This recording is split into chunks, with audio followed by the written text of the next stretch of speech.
I'm going to review some of the protein powders that you all keep asking me about. The reason why a lot of protein powders are 20 to 25 grams per serving. So we're not hitting the protein synthesis threshold, which is strike number one for me. How little protein is actually in it. Pea protein isolate. We love that it's an isolate. I really like this one. On this protein journey, the most common question that I continually get is, what protein powder do you use? And I've tried a lot of protein powders. I will always be a proponent of food first, but I do take a protein supplement almost every day. The reason for that is it is really hard to hit protein goals if you are aiming for 1 gram per pound of body weight. Super challenging to do that with food alone and still be in a quote unquote good place with your calories. Plus, like, life is just busy and I really like eating first thing when I wake up, having something in my stomach before I drink coffee. And for me, a scoop or two of protein is that thing that allows me to get something in my body immediately when I wake up and hit my protein synthesis threshold very quickly to support my metabolism and get my body kickstarted for the day. But that comes with a lot of caveats. So if you follow me on Instagram, if you get my newsletter, you have heard all about the muscle protein synthesis threshold and how that's different male versus female. If you're not following me, go follow. If you're not subscribed to the newsletter, subscribe. Because this information, it's just, everyone should have it, ultimately. I'm going to review some of the protein powders that you all keep asking me about. Things like Ritual, Well by Kelly, Tropeka, Just Ingredients, a bunch of names that maybe you take one of these. So today we're gonna dive into each of those and my personal opinion on them. Granted, like, I am not a dietitian, I am not a nutritionist, I own a supplement company. I've done a lot of personal research. I have been in the past a personal trainer, and this is just what I have learned and how I'm applying it for me. So before we dive into reviewing the protein powders, I want to just real quick recap why 30 grams of protein in a meal for muscle protein synthesis and how that varies in different female reproductive life stages. So if you are in your reproductive years, meaning you are still menstruating, maybe you're pregnant, maybe you're trying to conceive, or if you are menopausal or postmenopausal. Again, if you follow me on Instagram, if you get my newsletter, you've heard this a lot, but let's just recap. So muscle protein synthesis is what protects, builds, and maintains our muscles. It is something that is triggered in our body by an amino acid, leucine. So amino acids are what makes up protein.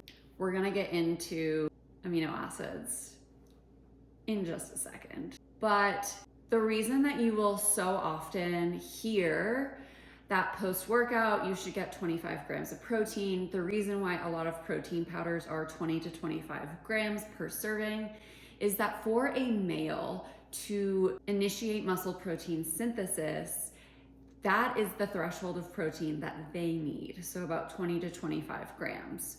For women, it is actually higher. The reason for that being that females have estrogen and progesterone, the female hormones, and these hormones interact with muscle differently. The breaking down and building up of muscle because of these hormones functions differently. And we require a higher amount of the amino acid leucine.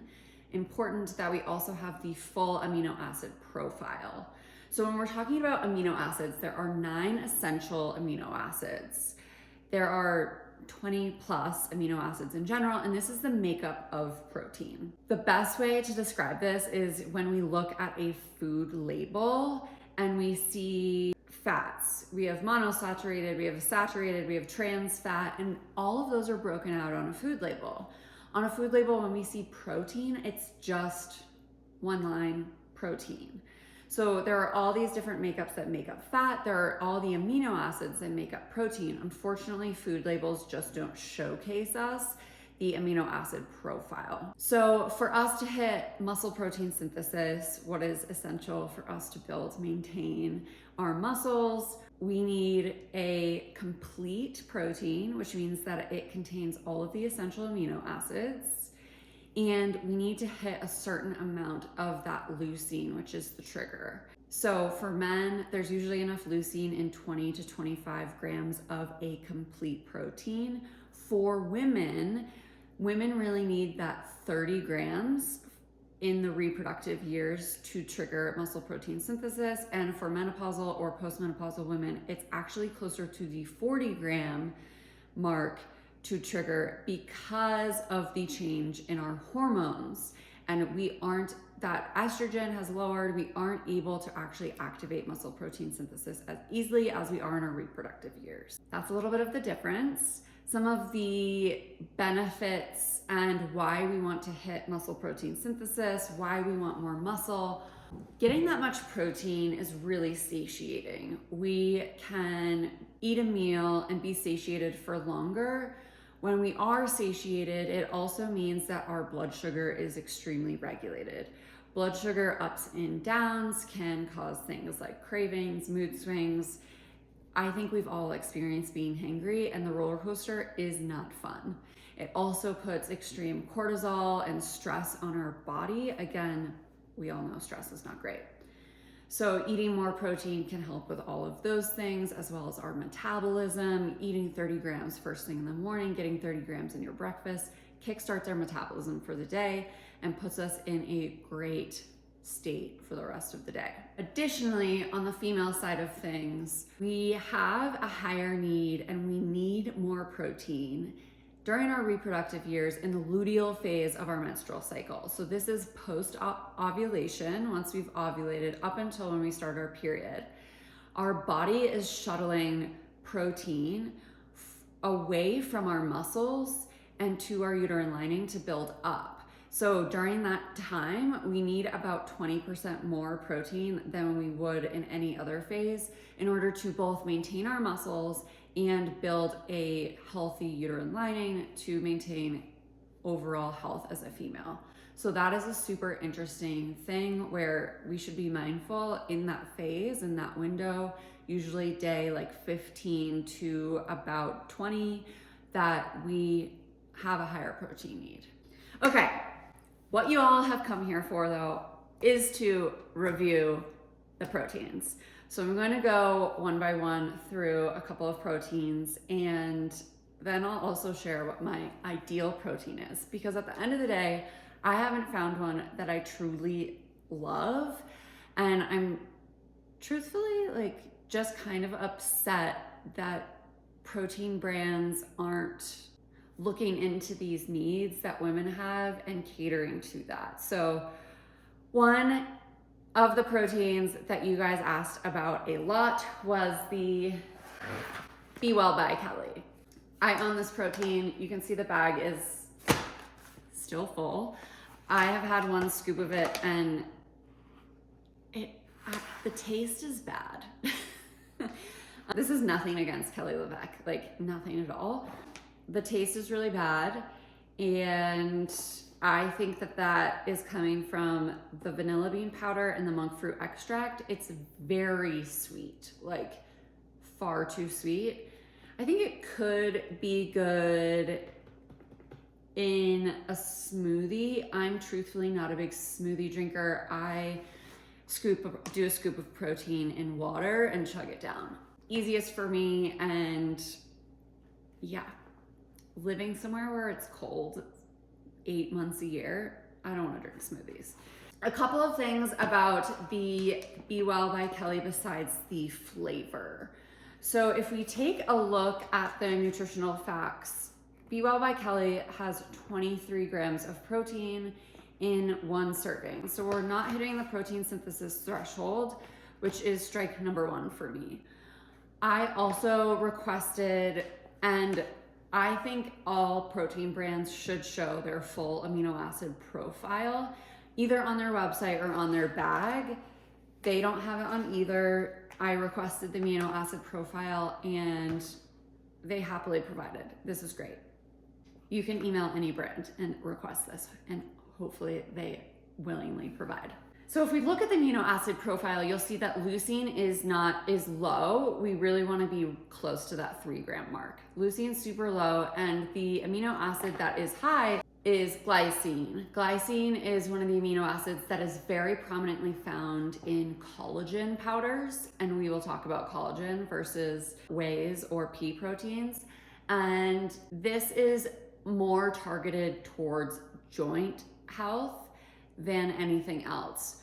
So with this protein, we're not activating muscle protein synthesis. And I would say if you're looking for like a more physique and or protein as a, I don't want to say meal replacement, because I don't think proteins should be meal replacement, but just a complete protein that's going to help you build, maintain muscle and support your body. I just don't think this is it.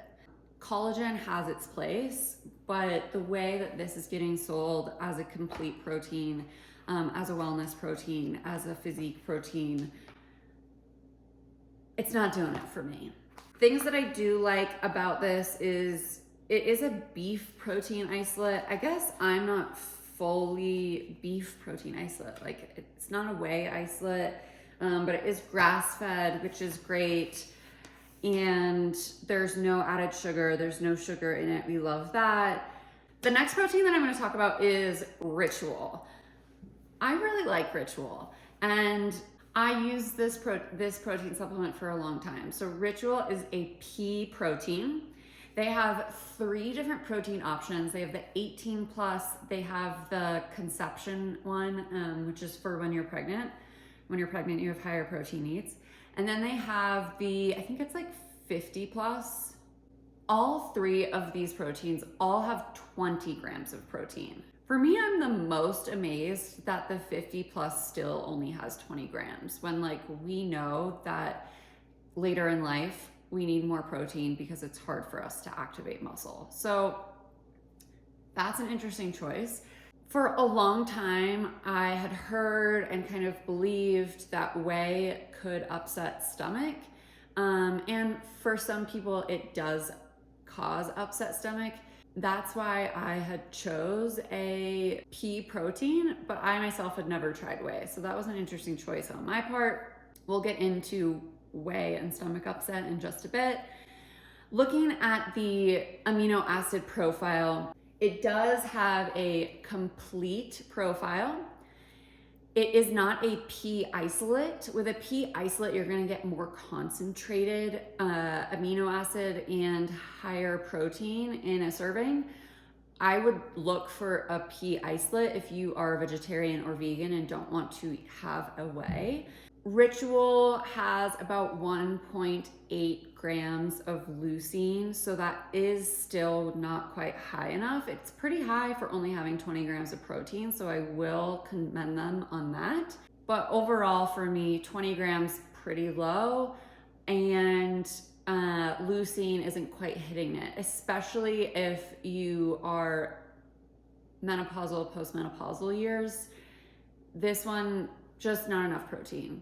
It is, I think it does taste good. I liked this one and would just drink it in water. It did not blend very well. It would get kind of chunky. That to me, I don't really care, but some people that matters. Okay, this is one that I heard a lot and I like this brand. However, I've got some beef with their protein. So let's talk about Just Ingredients. I think they have a lot of great options. I love what they're doing. They are a really clean brand. I feel like you can 100% trust them, which is great.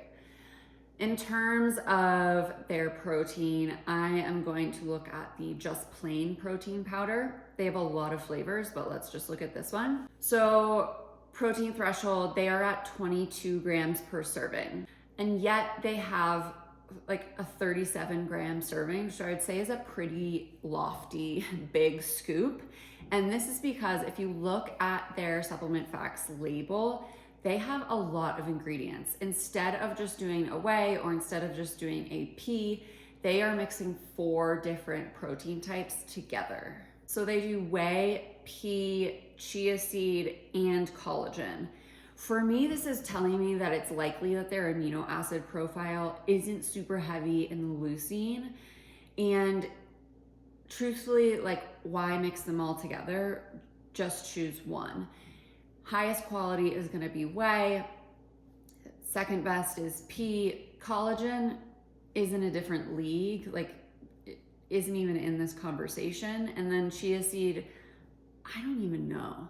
So that to me is just confusing. And because of the amount, this is what I've learned in in manufacturing supplements, the more ingredients, the harder it is to kind of like reach the nutritional goal that you're trying to reach. So if you're trying to make a protein, you want protein to be like the bulk of what you're making up, because you won't have enough space in a serving to hit what you're trying to make. So basically, by them putting all of these things in here, it's making it harder for that protein number to be robust, even though they are all proteins.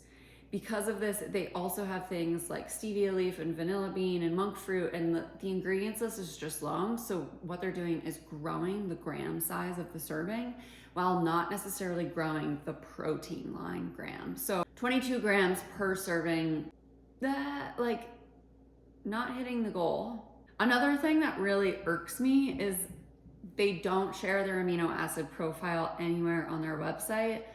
Not even under their FAQs. I've actually never tried their protein. I've just gotten asked about them a lot. And then they also say directly in their description, we don't recommend just drinking this with milk or water plain, even though it is the plain one. So to me, this would be a no, especially because a portion of their protein makeup is collagen. Their complete amino acid profile likely has pretty low grams amount. So, sorry. Okay, the next one is one that I have shared with my community a lot on Instagram, and is Isopure. I don't have a tub of it right now because I just switched brands to try something new and we threw the tub away. But Isopure, you can get this on Amazon, and I really like this one. So the Isopure that I get is the plain whey isolate, 0 carbs, 0 sugars, like it's just 25 grams of protein. So in the grand scheme of things, this has been the one with the highest amount of protein in it. And because it is a whey isolate, you know that the amino acid profile is going to be.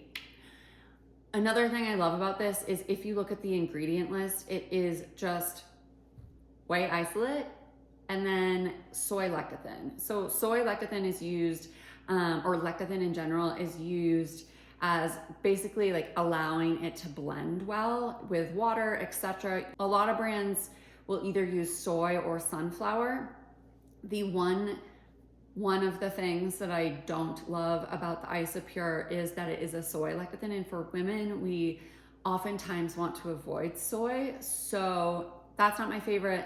Again, we're not hitting the 30 gram mark, not even close to the 40 gram mark. So, well, I love this one, and it blends very nicely with just water. It honestly hardly has any taste to it. The plain is great. I've baked with it, cooked with it. I think it's awesome. I would still change those 2 things. Also, like the leucine still isn't that high. I think it's like 2.2 grams per serving. We really want to reach for 3. Because of the flavor of this protein, I would say that this is like an amazing place to get started. Just because it's very approachable, flavor's not bad, consistency is great.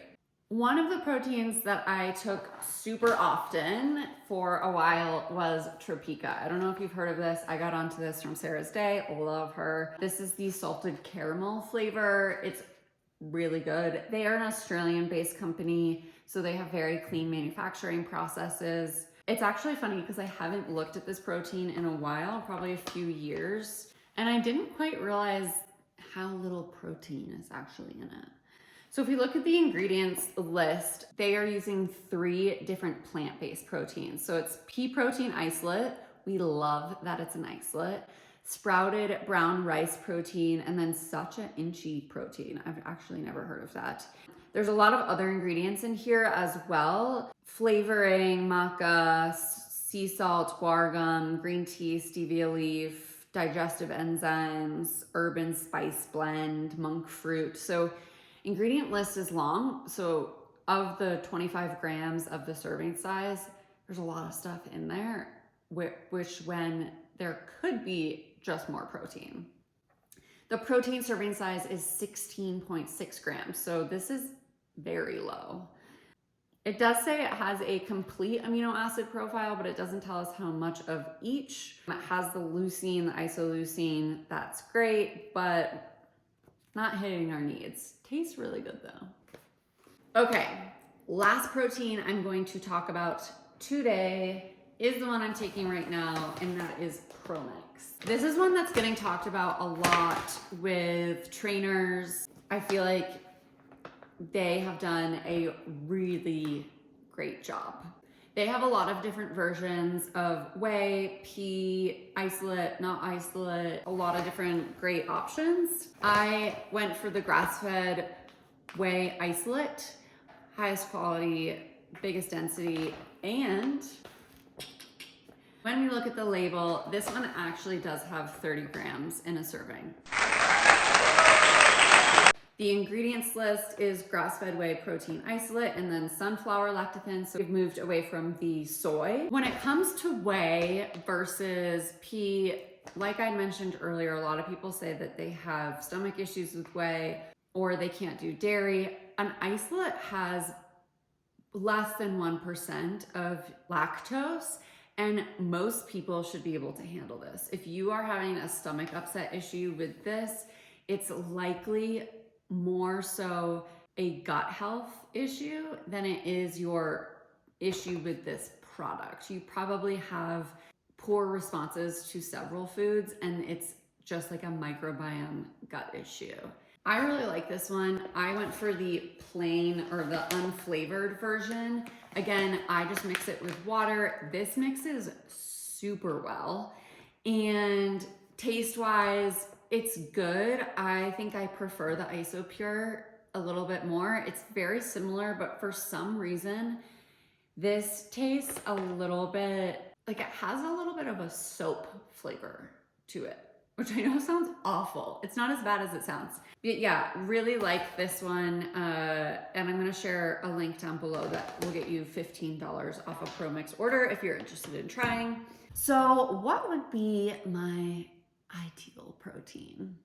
So often we see brands that are for women, and yet they aren't taking into consideration this knowing that we have a higher threshold of leucine need, higher protein need to hit muscle protein synthesis. They're 20 grams, 22 grams of protein.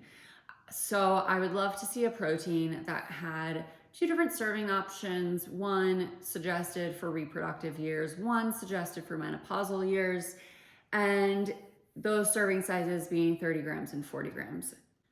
I want to see that it doesn't have the soy lecithin, that they are using the sunflower lecithin. Sunflower also has a lot of great benefits in terms of nutrients, in terms of digestion, all of that. So sunflower lecithin would be great. Very limited ingredients. I love on the Promix that it's just 2 things. They keep it really simple. And for me, that's also why I really like unflavored with protein. It's really easy to have unflavored. Whey protein isolate, it's been stripped of a lot of the things that would make it taste like anything. So why make it this like chalky, vanilla-y sweet thing when it can just be unflavored? You can still add it to your smoothies. You can still add it to your food, and it's just underneath and you're actually tasting what's in the smoothie or food you're making. If there is going to be flavor, I do like to see that it is not sugar-based. So it is a riboside A or riboside B, which is a stevia leaf, the organic kind, monk fruit, Like to see that it's using vanilla bean or cacao for chocolate, and maybe spices or herbs like the Tropeka one does, but really avoiding any of the flavoring agents that can be a little yuck. So that would be truly my ideal protein. And like, honestly, it's just hard. It's just hard to find one. But hopefully this was helpful in terms of sharing some of my thoughts on some of the proteins that I've been hearing about from you guys. If there's a protein that you love, go ahead and comment below. Let me know what you're using. And if this was helpful, please subscribe, and I hope you come back for more. Come say hi over on Instagram. Thanks for tuning in, guys, and we will see you soon.